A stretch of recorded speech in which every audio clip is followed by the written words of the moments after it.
Lalu di dalam surat Al-An'am surat ke-6 ayat 93 Allah juga memberitahukan kepada kita bagaimana menderitanya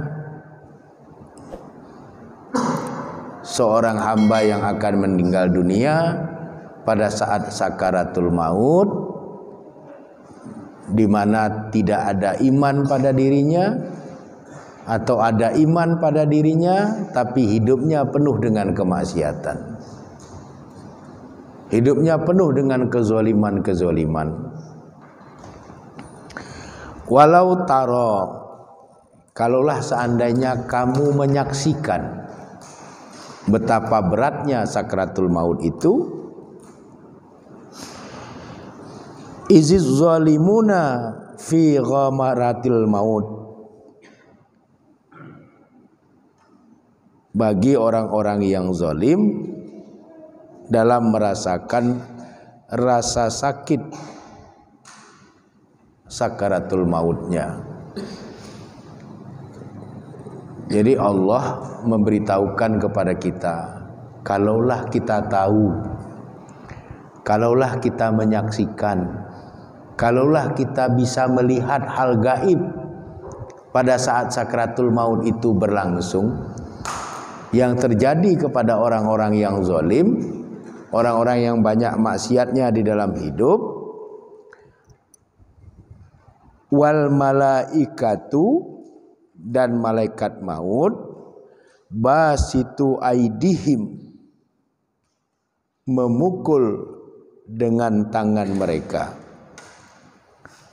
akhriju anfusakum, seraya malaikat maut mengatakan akhriju anfusakum, keluarlah kalian dari diri kalian. Jadi orang yang tidak beriman, atau kalau dia beriman tapi dia tidak beribadah kepada Allah, tidak beramal soleh, kezalimannya banyak, kemaksiatannya banyak, rasa sakit sakaratul mautnya itu kelipatan 3. Yang pertama, dia merasakan sakitnya sakaratul maut maksimal seperti 700 kali sayatan pedang. Yang kedua, malaikat maut menonjok wajahnya, pukuli sama malaikat maut, digebuki. Wal malaikatu basitu aidihim, dan malaikat maut memukul dengan tangan mereka. Yang ketiga, akhriju anfusakum, dipaksa jiwa itu keluar dari jasad. Rasa sakitnya seperti apa? Seperti orang masih hidup dikuliti, kemudian ditetesi asam.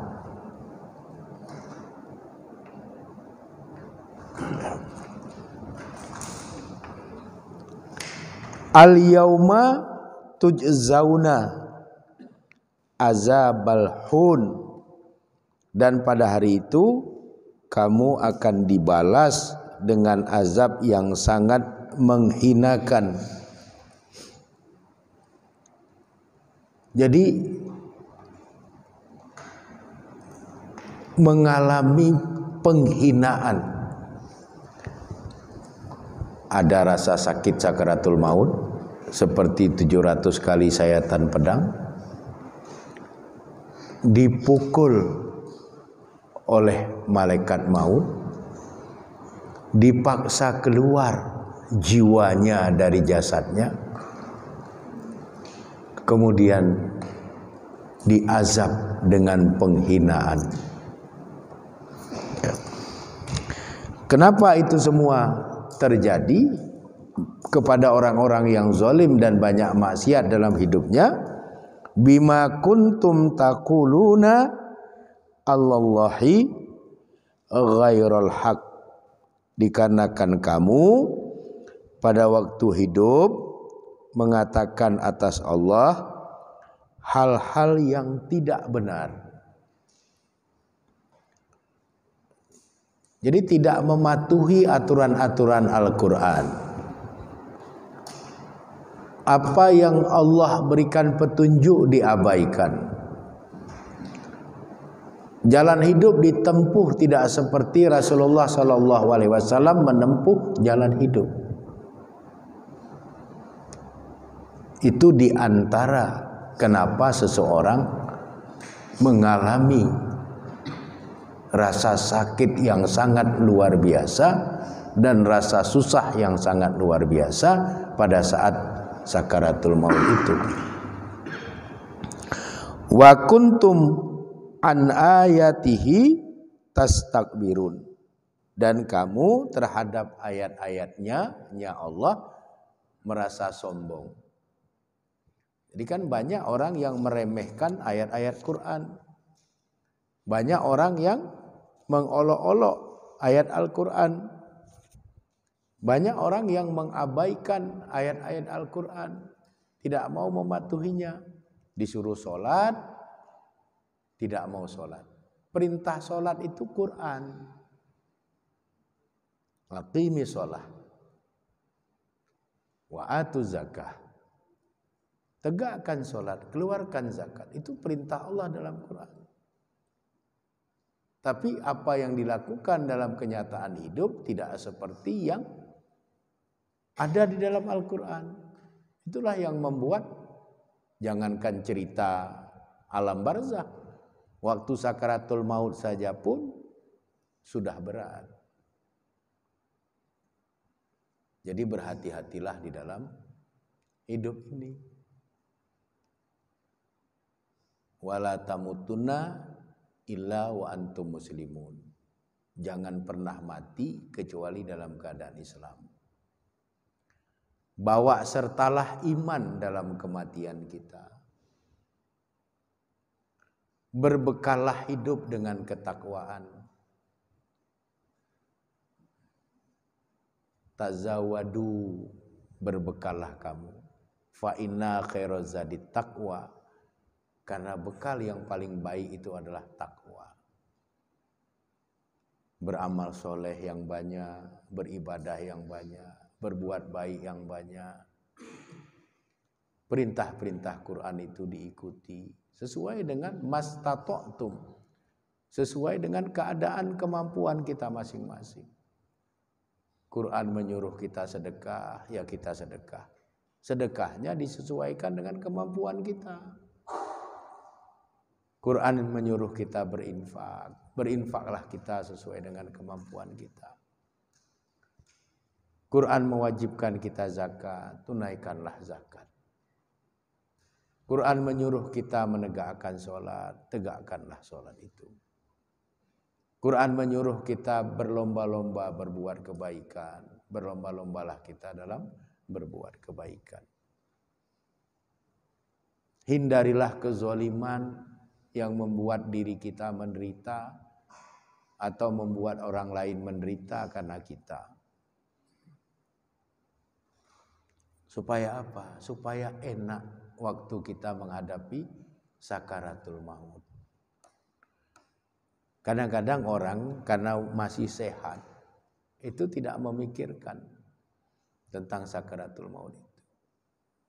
Tapi nanti kalau badan sudah mulai ringkih, pandangan mata sudah mulai terbatas, tenaga sudah banyak berkurang, barulah timbul penyesalan-penyesalan. Kenapa tidak dari dulu? Berbuat kebaikan yang banyak. Kemudian di dalam surat Al-Qiyamah, surat ke-75 dimulai dari ayat 26 sampai dengan ayat yang ke-32. Allah berfirman, kalla iza balaghatit taraqi. Kalla, tidak seperti itu.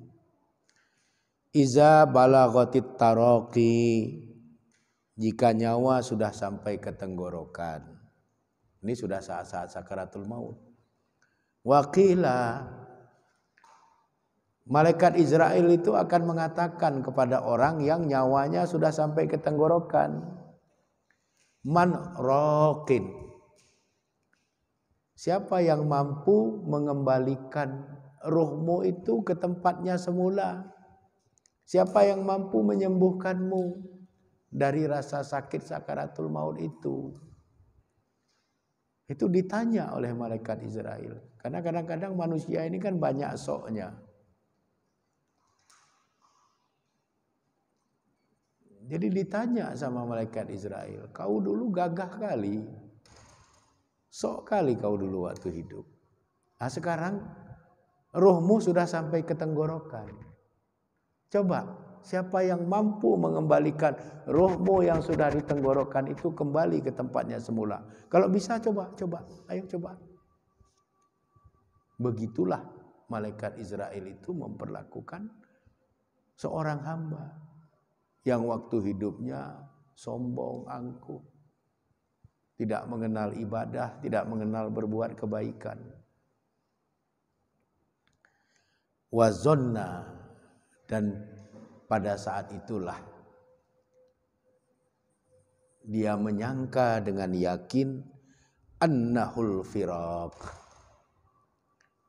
bahwa sesungguhnya dia sudah akan berpisah dengan dunia ini. Waktu ruh sudah sampai ke tenggorokan, dia baru paham, oh sebentar lagi ruh akan meninggalkan jasad secara keseluruhan. Alam dunia pun hanya tinggal kenangan. Alam dunia hanyalah masa lalu.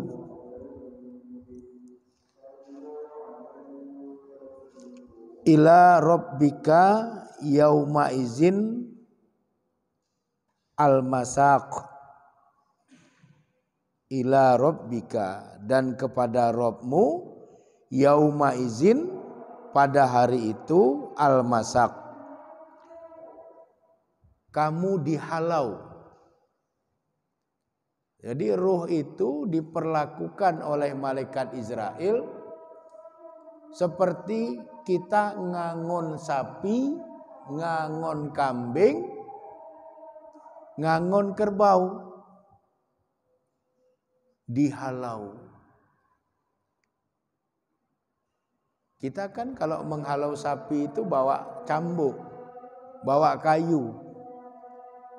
Kalau sapinya mau kita arahkan ke barat, dia lari ke timur, kita halau, kita pukul. Begitu juga roh itu. Disuruh keluar, enggak keluar-keluar. Dihalau. Seperti orang menghalau kerbau, sapi, kambing. Bandel ditonjok, dipukul. Jadi enggak ada hebatnya kita. Diperhinakan.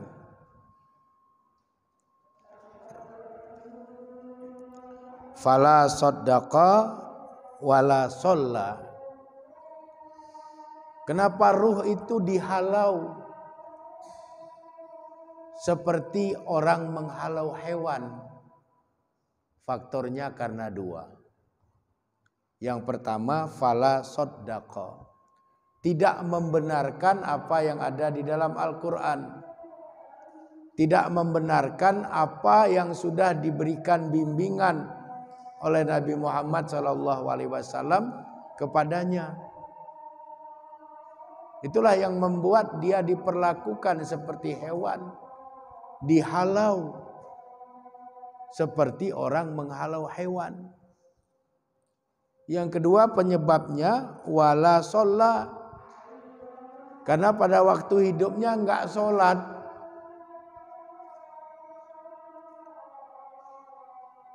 Jadi kalau kepingin matinya menderita, enggak usah sholat. Enggak usah sholat. Pasti sakaratul mautnya menderita. Tapi kalau kepingin sakratul mautnya enak, jangan pernah tinggalkan sholat. Kalau ruh kita tidak mau dihalau seperti kita menghalau hewan, jangan pernah tinggalkan sholat.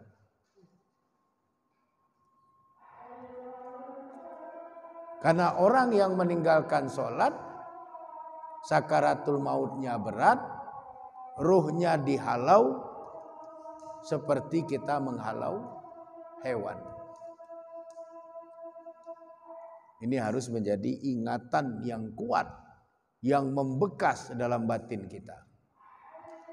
Supaya kita tidak pernah main-main dengan kebenaran Quran, tidak pernah main-main dengan kebenaran Rasulullah SAW, dan tidak main-main dalam persoalan menegakkan sholat. Walakin kazzaba wa tawalla.